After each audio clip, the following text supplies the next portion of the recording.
ما معنى قول النبي صلى الله عليه وسلم: البركة مع أكابركم؟ البركة مع أكابركم، والخير في الأكابر، والأكابر نوعان: أكابر في العلم كبرهم علمهم بالكتاب والسنة وإن كانوا صغار السن، فالبركة معهم، فحيثما وجدت عالما بالكتاب والسنة يعلم الكتاب والسنة ويعلم منهج السلف الصالح رضوان الله عليهم، فاعلم أنه كبير. ثم هؤلاء العلماء البركة مع الكبار منهم، البركة مع الكبار منهم، فكل من دعا إلى الكتاب والسنة صادقا وعلامة الصدق منهج السلف فهم كبار. ثم هؤلاء الكبار يتفاضلون بحسب سنهم وعلمهم. والنوع الثاني الأكابر في السن ولو لم يكن عندهم علم، وهؤلاء معهم البركة ومعهم الخير، فإنهم إن فاتهم العلم الشرعي لم تفتهم الحكمة التي تعلموها من الدنيا.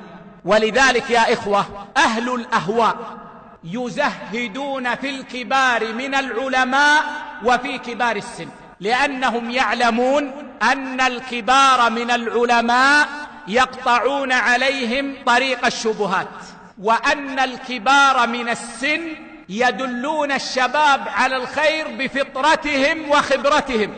الآن بعض كبار السن ينكرون ما يقع من خروج على ولي الأمر ومن طعن فيه، لا بعلم عندهم وإنما بحكمة السنين. فلما علم أهل الأهواء أن الحاجز المنيع بينهم وبين تخطف الشباب إنما هو الأكابر، طعنوا فيهم، فطعنوا في العلماء ولقبوهم ووصفوهم وزهدوا فيهم، وزهدوا الصغار في الكبار. يقولون: أبوك كبير في السن لكنه عامي، خليك مع الشباب، حتى يصبح الشاب يدخل على أبيه لا يقيم لأبيه وزنا، يقول له أبوه: يا بني يا بني، يضع في نفسه أنه مسكين ما يدري عن شيء، فيتخطفه أهل الأهواء، حتى أصبح بعض الشباب يدخل بيت أهله كأنه أسد، أمه وأبوه جالسان إن سلم عليهما فحسن، ثم يدخل غرفته